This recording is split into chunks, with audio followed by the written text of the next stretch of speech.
Civil code की बहस जारी है और इस पे लगातार बहस हो रही है। यूसीसी के सपोर्टर बहुत ज्यादा हैं। वो कहते हैं एक कानून होना चाहिए और एक कानून के तहत सबको जजा या सजा मिलनी चाहिए। एक ही लेवल पे औरतें, मर्द, हिंदू, मुस्लिम, सिख आ जाएं और जो कोई उनके डिस्क्रिमिनेशन ना हो।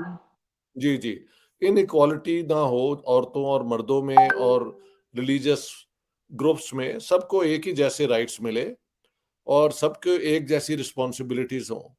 तो इसमें ना इस्लाम खतरे में आता है और ख़ास तौर पे नमाज तो खतरे में बिल्कुल नहीं आती। मुझे समझ नहीं आई कि लोग इस किस्म की क्यों गलत किस्म की बातें करते हैं। लेकिन हमने देखा है कि मोदी जी के जमाने की बात है, 2014 से 2023 तक, जब से मोदी जी ने इंडिया की कमांड संभाली है तो वो मुस्लिम देशों के साथ बहुत ज्यादा करीब होते चले जा रहे हैं। यूसीसी के मुद्दे को लेकर प्रधानमंत्री का जो बयान आया, क्योंकि पहली बार उन्होंने यूसीसी की बात की, यूसीसी का समर्थन किया और ये कहा कि भाई इस देश में एक कानून ये होना चाहिए। जो मुश्तरका एलामिया अमेरिका और भारत की जानिब से जारी किया गया है और जिस तरह से इसमें पाकिस्तान के हवाले से बात की गई है, अब वो इंतहाई अफसोसनाक है।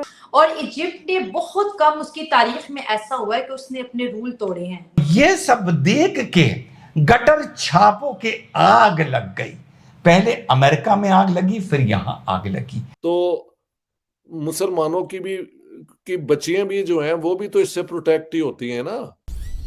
नमस्ते दोस्तों, जय हिंद। हिंदुस्तान स्पेशल में आपका स्वागत है दोस्तों। प्राइम मिनिस्टर नरेंद्र मोदी ने मंगलवार को मुस्लिम समाज को लेकर कई बड़ी बातें कही।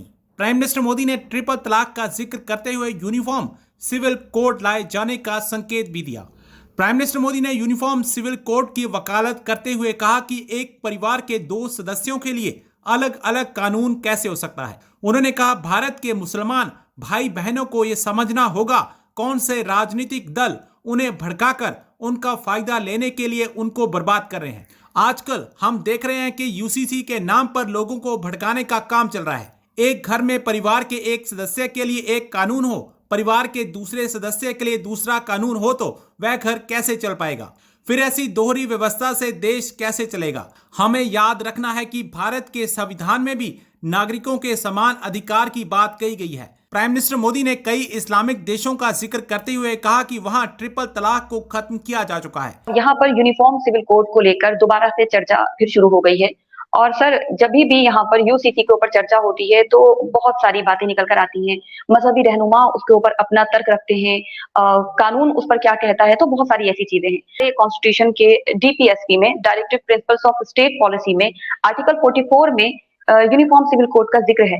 लेकिन आज तक हमारे भारत में यूनिफॉर्म सिविल कोड नहीं आ सका।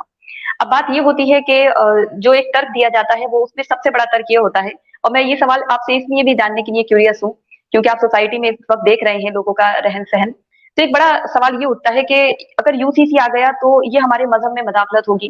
खास करके हमारे जो मुस्लिम समाज है उसको लेकर ज्यादा वो रोष प्रकट करते हैं, ज्यादा गुस्सा जाहिर करते हैं। इससे धर्म खतरे में आ जाएगा, मजहब खतरे में आ जाएगा। तो ऐसे बहुत सारे कुतर्क दिए जाते हैं, बहुत सारी गलत बातें, बहुत सारे मिसकॉन्सेप्शन जो है वो भारत में यूसीसी को लेकर है। आपका क्या नजरिया है सर यूसीसी को लेकर? हम वो जानना चाहते हैं। देखिए, मेरे ख्याल से, क्योंकि मैं सारी उम्र ह्यूमन राइट्स,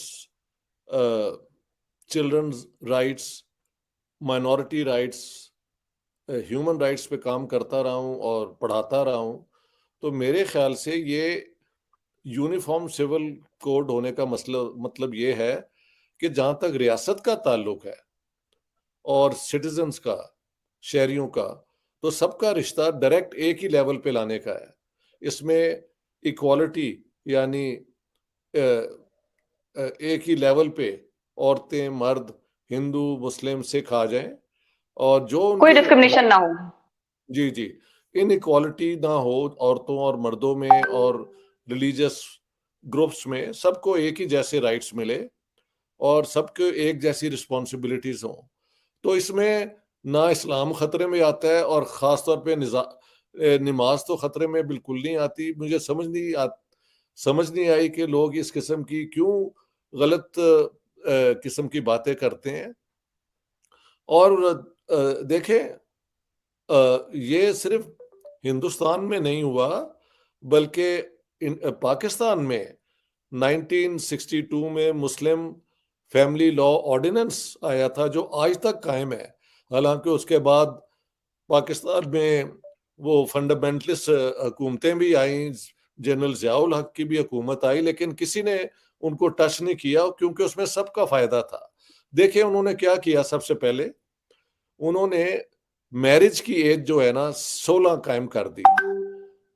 उससे पहले तो यही जो ट्रेडिशनल व्यू थी कि शादी की कोई निकाह की कोई एज नहीं होती, जब भी आप चाहें आप 9 साल प्लस लड़की के साथ आप निकाह कर सकते हैं।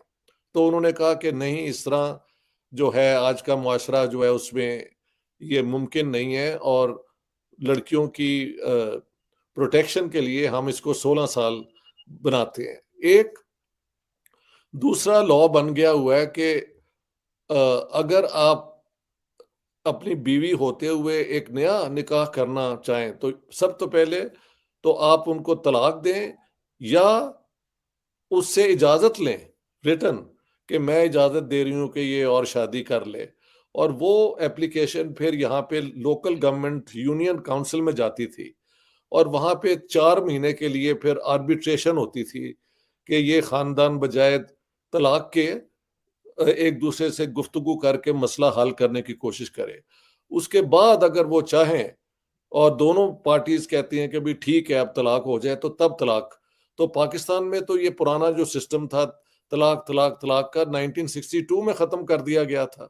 यूनिफॉर्म सिविल कोड की बहस जारी है और इस पे लगातार बहस हो रही है। स्पेशली मुसलमान जो है, हम बात करेंगे अगर भारत की, मुस्लिम पर्सनल लॉ बोर्ड इसके अगेंस्ट है और वो कह रहा है कि ऐसा नहीं हो सकता, मुसलमानों को स्पेशल कानून की जरूरत है जिसको वो शरिया कहते हैं, और अगर शरिया नहीं होगा तो मुसलमानों के साथ बहुत बड़ी ज्यादती हो जाएगी। लेकिन यूसीसी के सपोर्टर बहुत ज्यादा हैं, वो कहते हैं एक कानून होना चाहिए और एक कानून के तहत सबको जजा या सजा मिलनी चाहिए, पनिशमेंट मिलनी चाहिए, उनके फैसले उस कानून के तहत होने चाहिए। आप पेशे से लॉयर भी हैं, आप इस बारे में क्या कहेंगे कि भारत को इतनी जरूरत क्यों आ पड़ी है कि हर भारतवासी यूसीसी की बात कर रहे हैं? देखिए, भारत को जरूरत नहीं आ पड़ी है तो लेट हो गया है। आप अगर भारत का संविधान पढ़ेंगे उसके अनुच्छेद 44 में ये बात लिखी गई है कि भाई यूनिफॉर्म सिविल कोड बनाना है स्टेट को। ये तो जब 1947 में जब देश का चूंकि हमारे यहाँ बंटवारा हुआ था और हमारी सरकार थोड़ा ओवर सेंसिटिव थी मुस्लिम फीलिंग्स को लेकर के, तो उनको प्लेकेट करने के लिए इतने दिन तक इन्होंने इस बात को नहीं लागू किया।